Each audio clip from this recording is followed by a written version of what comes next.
Welcome to math solutions. जैसा कि हम डिटर्मिनेंट्स देख रहे हैं चैप्टर नंबर 4 12th का, तो हम उसी में आगे की जो क्वेश्चंस है वो और देख लेते हैं। उसके आगे फिर हम जो ट्रायंगल एरिया ऑफ ट्रायंगल निकालने के लिए फार्मूला है वो भी देख लेंगे। तो किस तरह से है मैं एक आधा क्वेश्चन और बता देती हूँ। जैसे आपकी बुक में क्वेश्चन नंबर 14 जो दिया है वो दिया है, क्या लिखा है, A square plus 1 A square plus 1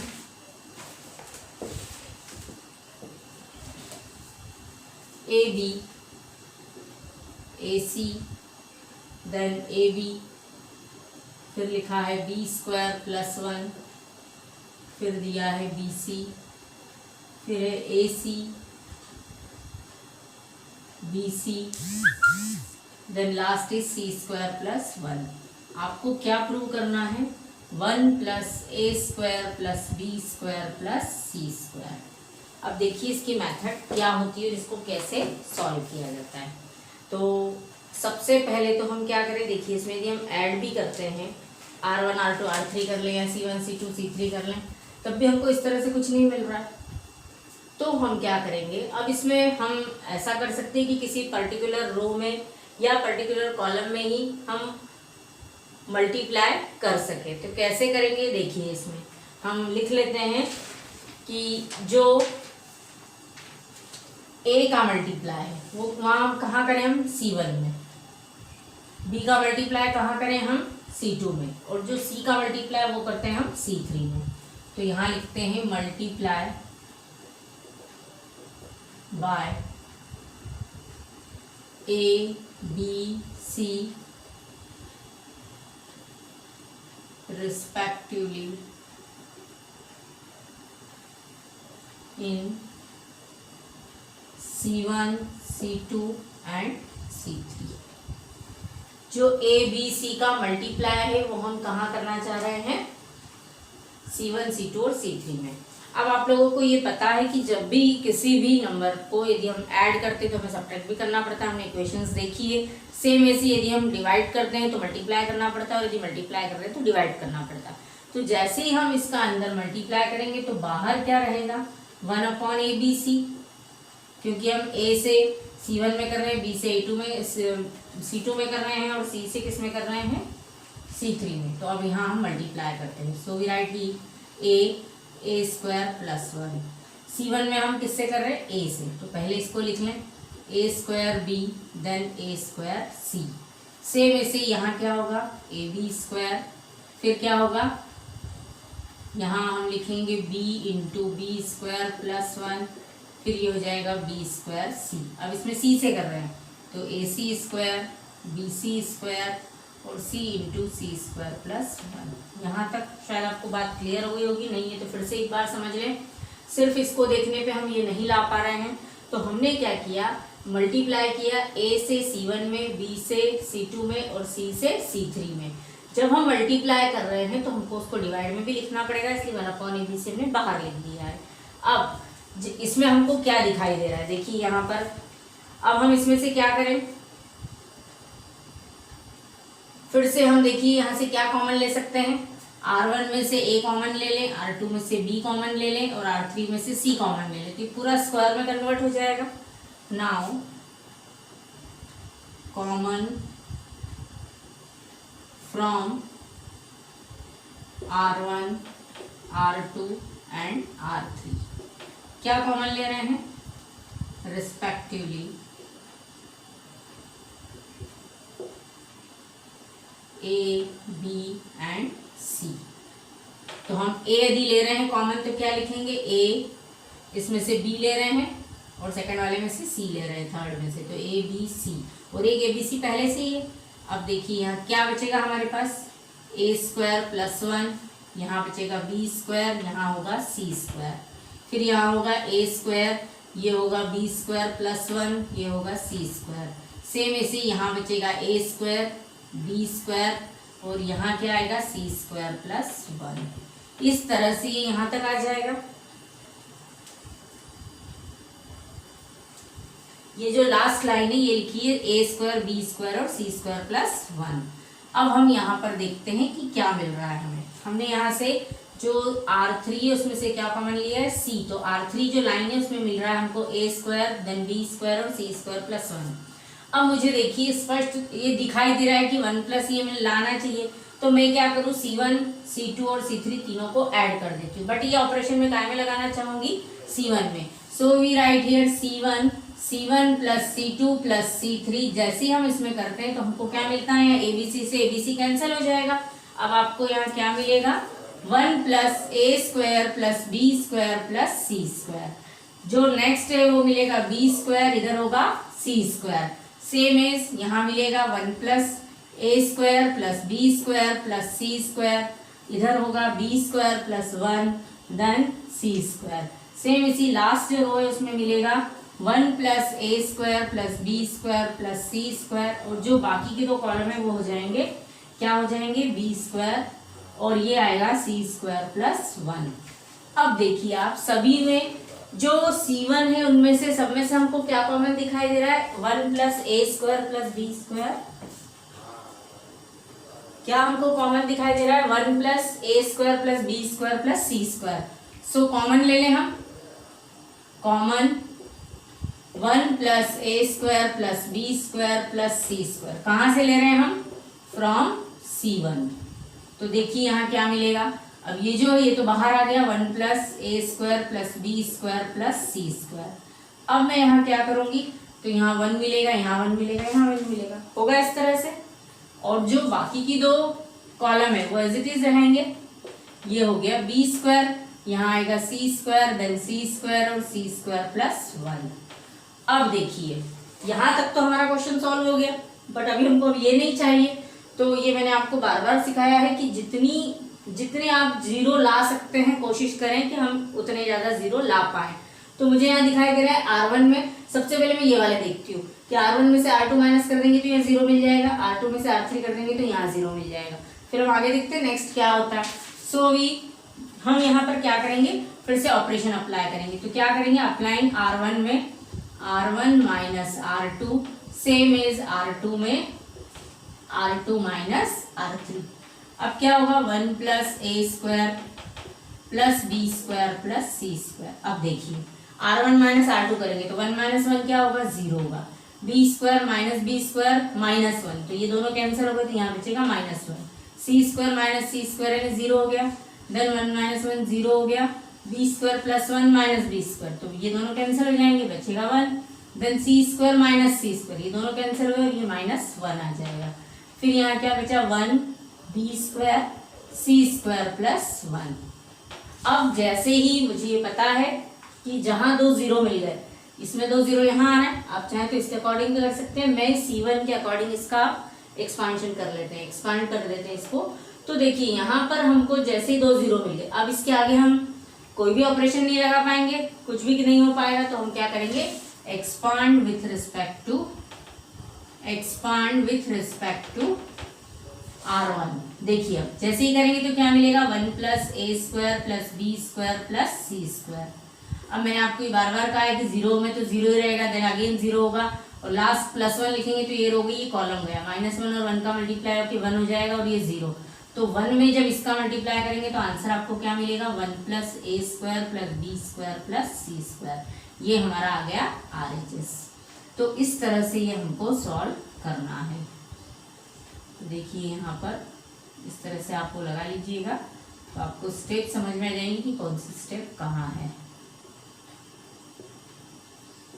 ठीक है, एक बार मैं फिर से इसको क्लियर कर देती हूँ कि क्वेश्चन मैंने किस तरह से किया है।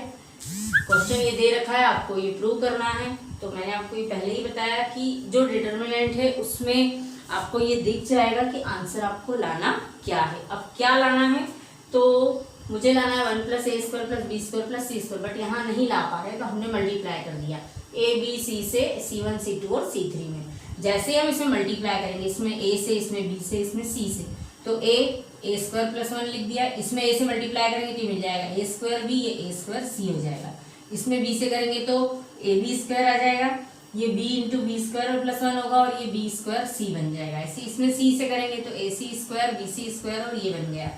अब फिर से हमको ये चाहिए, बट यहाँ फिर a अलग से आ रहा है ए बी सी, तो मैंने क्या किया, ए R1 में से, बी R2 में से और सी R3 में से कॉमन ले लिया। ऐसा करने से ये जो ए बी सी था ये अपने आप फिर से कैंसिल हो गया।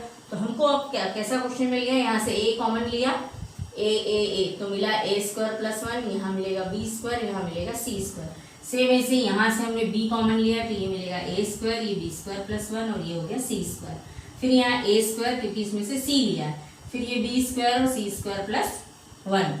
अब मुझे दिखाई दे रहा है कि ए स्क्वायर प्लस 1 और इसमें ऐड कर दूंगा तो बी स्क्वायर हो जाएगा प्लस सी स्क्वायर हो जाएगा, जो कि मुझे चाहिए यहाँ पर। तो मैंने क्या किया, C1 में ऑपरेशन लगा दिया, C1 plus C2 plus C3।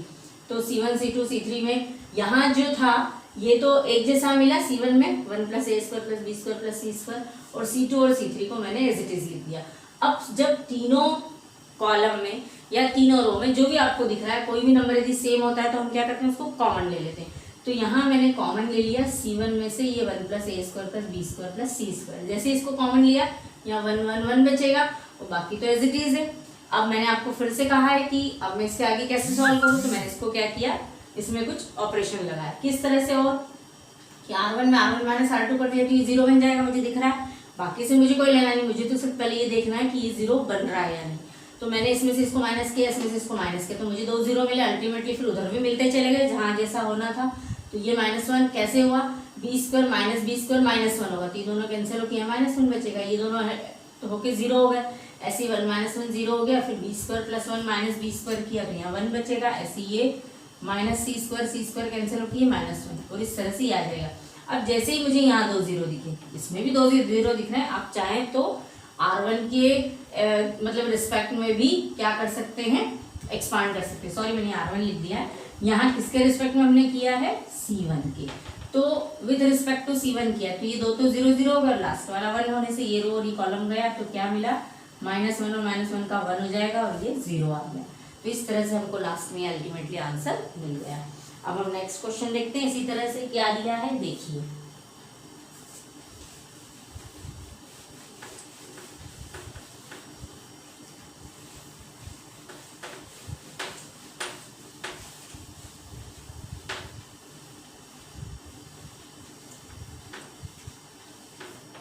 चलिए अब देखते हैं हम क्वेश्चन नंबर, आपकी बुक में ये 7 नंबर का क्वेश्चन दिया है, तो वो हम देख लें क्या दिया है।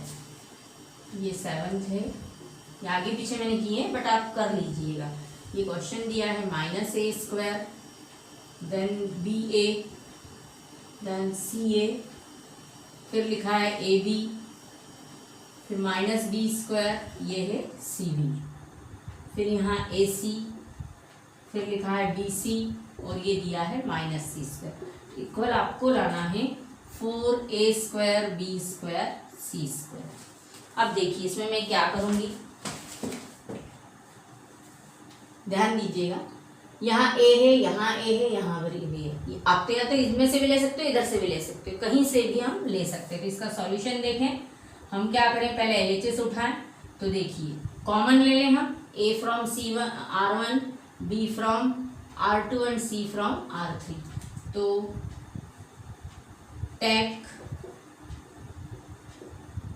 taking common a b c respectively,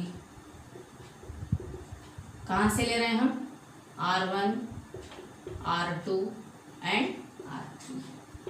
अब देखिए जैसे ही मैंने ABC कॉमन लिया तो ये तो बाहर हो गया। अब R1 में से A लिया तो यहाँ क्या बचेगा, माइनस है क्योंकि A निकल चुका है, यहाँ से A निकल गया तो B बचेगा, यहाँ से A निकल गया तो C बचेगा।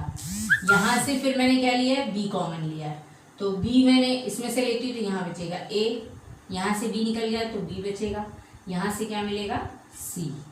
ऐसे ही इसमें से मुझे C कॉमन लेना है तो ये बचा A, फिर यहाँ मैंने B और यहाँ बचेगा -C। अब शायद आपको बहुत अच्छे से क्लियर हो गया होगा कि मैंने किस तरह से इसमें किया है। R1 में से A कॉमन लिया, R2 में से B लिया, R3 में से C लिया। जैसे ही कॉमन लेते हैं उन सबको मल्टीप्लाई में लिखते हैं, कहीं भी अलग अलग नहीं लिखना है आपको, उसको मल्टीप्लिकेशन में ही लिखना है। अब मुझे फिर से दिखाई दे रहा है कि C1 में A है, C2 में B है और C3 में C है। अगेन क्या लिखेंगे हम, टेकिंग कॉमन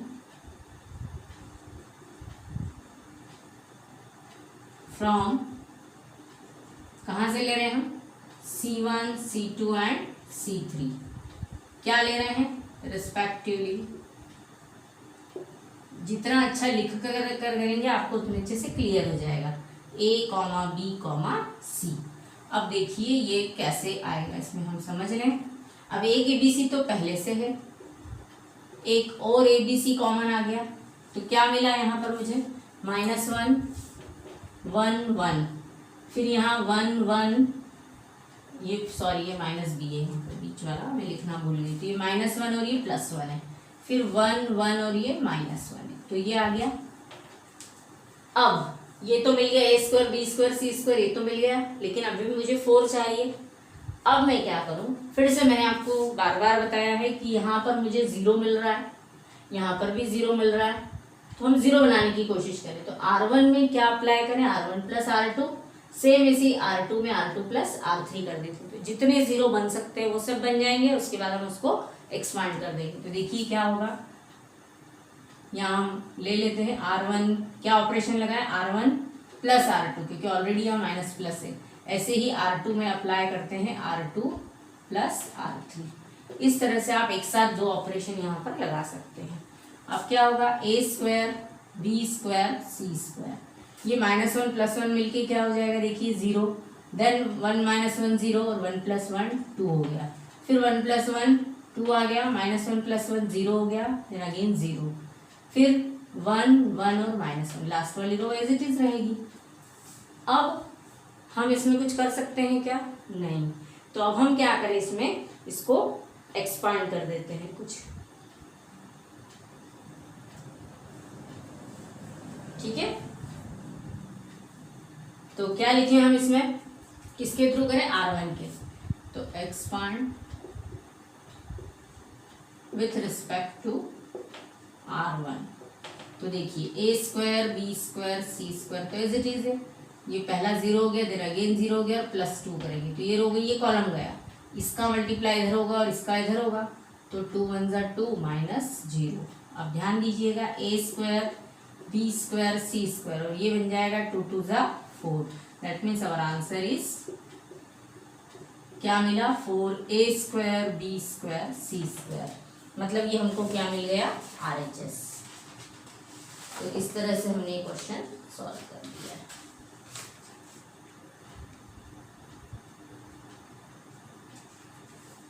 ठीक है, ये हो गया RHS।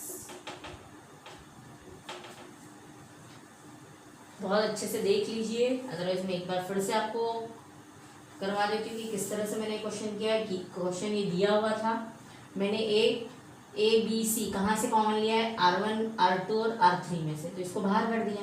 अब जैसे ही एक इसमें से A निकला, इसमें से B निकला, इसमें से C निकला, तो बचा क्या, यहाँ से A निकला तो A मिलेगा, फिर A निकल गया तो B बचेगा और यह C आएगा, यहाँ पर B निकलेगा तो A बचेगा, फिर ये -B बचेगा और यहाँ C बचेगा। इसमें से C ले रहे हैं तो यहाँ A बचेगा, ये B हो जाएगा, और इसमें से एक C निकल गया तो -C हो गया।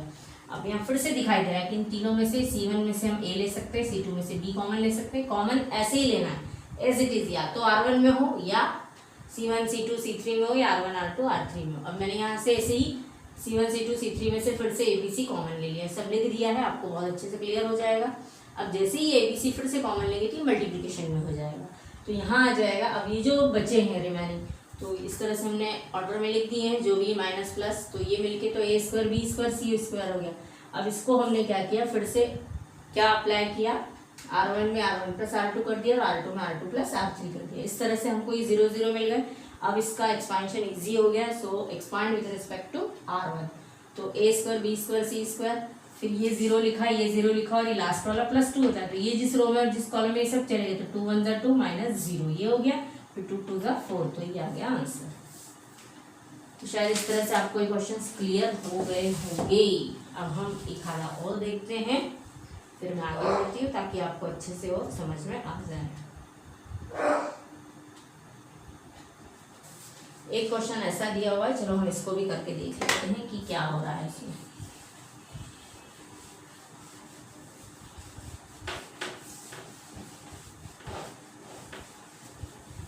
अब आप ट्राई कीजिएगा, यदि नहीं आते हैं तो आप उसमें कमेंट कमेंट बॉक्स में लिखकर क्वेश्चन पूछ सकते हैं कि कौन सा क्वेश्चन नहीं आ रहा है, तो मैं बताने की कोशिश करूँगी कि किस तरह से हो सकता है। अब देखिए, जैसे आपकी ही बुक में शायद ये क्वेश्चन नंबर 10 है, एक्चुअली बुक मेरे पास दूसरी है और मैं उसमें अपलोड करके ही फिर क्वेश्चंस देख रही हूँ। सो x+4 2x देन 2x फिर x+4 फिर 2x फिर 2x फिर दिया है 2x और x+4। यहाँ हमको लाना है x+4 5x+4 और लाना है 4 - x²। अब देखिए यहाँ क्या हो सकता है, या तो हम R1 में ऐड कर दें तो ये x 2 2 4 और 1 5 5x+4 मिल जाएगा, तो हमको एक तो मिल ही जाएगा। तो या तो हम R1 R2 R3 कर दें या C1 + C2 + C3 कर दें। तो चलो हम किस में लगा दें, C1 में, C1 + C2 + C3। तो देखिए जैसे इसमें हम ऐड करेंगे तो 2 2 4 और 1 5 5x+4, यहाँ पर भी यही आएगा, सेम एज नीचे भी यही होगा।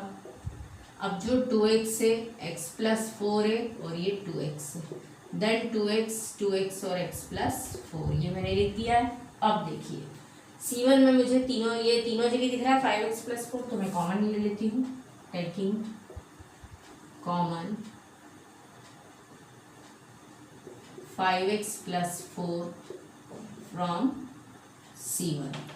तो क्या होगा, 5x+4 जैसे ही बाहर आ जाएगा ये मिलेगा 1 1 1, ये हो गया 2x x+4 देन 2x फिर 2x और x+4। इजी हो गया। जो चाहिए उसको देखते हुए यदि आप ऑपरेशन लगाएंगे तो 100% आपको डिटरमिनेंट बहुत इजी लगेगा कि सामने ही दिया है, बस आपको ऑपरेशन उसमें किस तरह से लगाना है ये क्लियर होना चाहिए। अब देखिए हम क्या करते हैं इसमें, यहाँ पर R1 में R1 - R2 कर दें और R2 में R2 - R3 कर दें, तो एटलीस्ट यहाँ तो 0 मिल ही जाएंगे। अब हम लिखते हैं R1 में ऑपरेशन लगाते हैं R1 - R2, ऐसे ही R2 में R2 - R3। तो देखिए क्या मिल रहा है यहाँ पर, ये 5x+4 मैं यहाँ लिख रही हूँ एज इट इज़ है। फिर देखिए यहाँ पर 1 - 1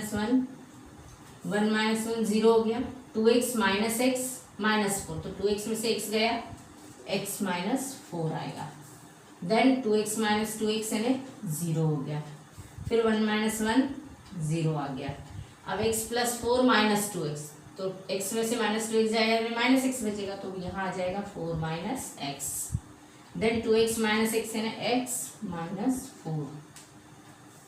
फिर यहाँ क्या मिल रहा है मुझे, लास्ट 1 2x और क्या है x+4। इस तरह से आ गया, इतना सभी को क्लियर हो गया। अब हम इसमें क्या करें, देखिए मुझे यहाँ चाहिए 4 - x, तो मैं क्या करूँ, इसको भी 4 - x बना दूँ, इसको भी, ये तो है ही 4 - x, इसको 4 - x बना देते हैं और इसको बना देते हैं, तो देखिए क्या होता है।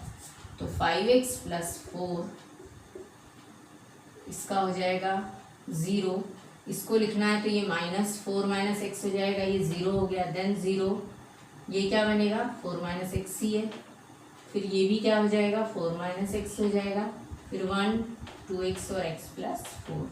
अब हम एक्सपांड कर देते हैं विथ रिस्पेक्ट टू C1, तो लिखते हैं expand with respect to C1। तो देखिए 5x+4 लिखा, अब जैसे ही C1 के अकॉर्डिंग करते हैं तो ये 0 हो गया, सेकंड भी 0 हो गया, +1 लिखेंगे तो देखिए ये माइनस और माइनस मिलके प्लस हो जाएगा, so we get here 4 - x whole square, और ये दोनों मिलके -0 हो जाएगा।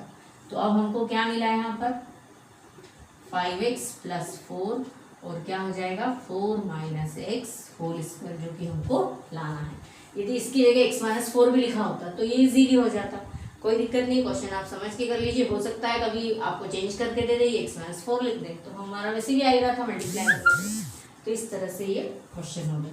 तो देखने में जरूर ऐसे टफ लगते हैं, बट यदि आप करेंगे तो ईजी है। चलिए अब हम आगे क्वेश्चन करते हैं, इस टाइप के आप खुद करके देखिएगा।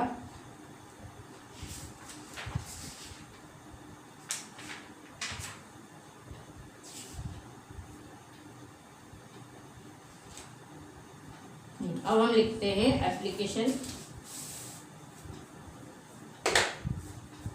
Of determinant to find area of triangle. तो देखिए उसका फार्मूला क्या है और किस तरह से उसको करना है। और बाकी मैंने आपको जो फैक्टर्स निकालना है, जो माइनस निकालना है, वो सब मैं आपको बता चुकी हूँ कि किस तरह से करना है। अब देखिए लिख लीजिए application of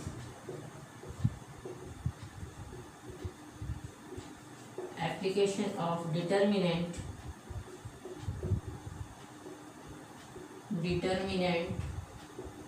to find area of a triangle।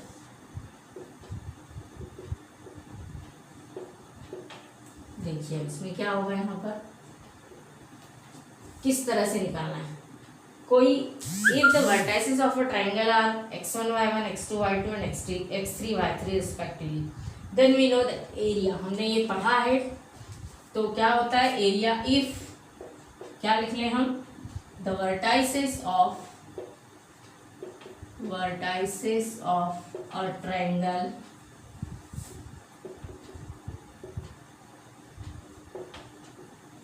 are, क्या लिखे हम, x1 y1 x2 y2 and x3 y3। Then area क्या होगा, therefore we know that area क्या होता है, एरिया ऑफ, क्या लिखें, ट्राइंगल, ऐसा लिख लेते हैं, एरिया ऑफ ट्राइंगल ABC नाम दे देते हैं, कुछ भी दे सकते हैं, इसको हम A लिख लें, ये वर्टाइसिस A हो गया, ये B हो गया और ये C हो गया। तो अब हम इसको क्या लिख सकते हैं, हमने पढ़ा ये हाफ, आपको याद होगा कि 10th क्लास में भी आपने किया है ये, कि वहाँ हमने देखा है कि इसको कैसे डिराइव किया जाता है। तो यहाँ पर क्या हो जाएगा, x1 लेंगे तो क्या होगा y2 माइनस y3, फिर प्लस x2 लेंगे, इसको लर्न करने का तरीका मैं बता दूंगी, फिर होगा y3 minus y1, then x3 लेंगे तो क्या आएगा y1 माइनस y2।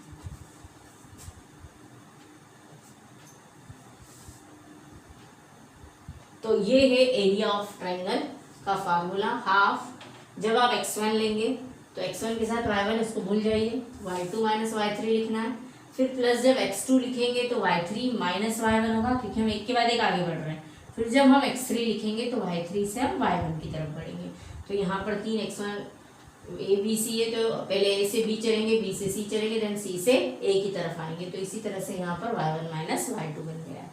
अब हम इस फार्मूले का यूज डिटर्मिनेंट की फॉर्म में कैसे कर सकते हैं, तो हम इसको कैसे लिखेंगे, expansion of the determinant in determinant form, determinant form क्या होगा, कैसे लिखेंगे, तो एरिया ऑफ ट्रायंगल तो मैं ऐसे ही लिख रही हूँ, यहाँ हाफ। अब ध्यान से देखिएगा x1 y1, तो पहली रो x1 y1 लिख ली, फिर x2 y2 लिख दिया और x3 y3 लिख दिया। पर हमने पढ़ा डिटर्मिनेंट कभी भी ऐसा नहीं होता, तो ये कैसा होता है, जितनी रो होती है उतने कॉलम होते हैं, तो यहाँ हम 1 1 1 कर देंगे, तो 3 रो और 3 कॉलम बन गया। मतलब जब भी आपको एरिया ऑफ ट्रायंगल डिटर्मिनेंट के फॉर्म से निकालना है तो फार्मूला बनता है x1 y1 1, x2 y2 1 और x3 y3 1। अब आप एक बात और ध्यान रखिए कि जब तीनों पॉइंट्स कोलिनियर है, कोलिनियर मीन्स क्या है, वो एक लाइन में है, एक ही लाइन में, तो उनमें ट्रायंगल बनेगा क्या, नहीं। जब ट्रायंगल ही नहीं बनेगा तो एरिया क्या होगा, 0। That means condition for collinear क्या होगी, 0 हो जाएगा। तो यही लिख देती हूँ मैं, कंडीशन फॉर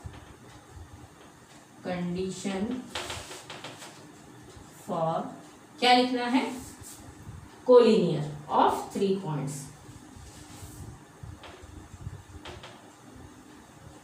क्या होता है, area of triangle is equal to half, क्या आएगा x1 y1 1, x2 y2 1, x3 y3 1, ये क्या होगा 0 के इक्वल हो जाएगा। तो हमको यहीं पर पता चल जाएगा यदि इसका एरिया 0 आता है तो क्या हो जाएगा, जो गिवन पॉइंट्स है वो कैसे हैं, दे आर इन कोलिनियर। तो इस तरह से हमें आज यहाँ तक ही हम लेते हैं। इसके जो क्वेश्चन है इनसे रिलेटेड वो हम कल करेंगे, और उसी में हम जो कोफैक्टर से माइनस किस तरह से निकाला जाता है तो वो भी हम उसमें देखेंगे। तो आज हम इतना ही लेते हैं। जहाँ तक मेरा ख्याल है जो मेरे समझाने की मेथड है उससे आपको शायद क्लियर हो गया होगा, और यदि कहीं नहीं समझ में आता है तो आप मुझे ज़रूर कमेंट करके बता सकते हैं। इसलिए वीडियो देखते रहिए, शेयर कीजिए, कमेंट कीजिए, लाइक कीजिए और सब्सक्राइब करना ना भूलें। Thank you.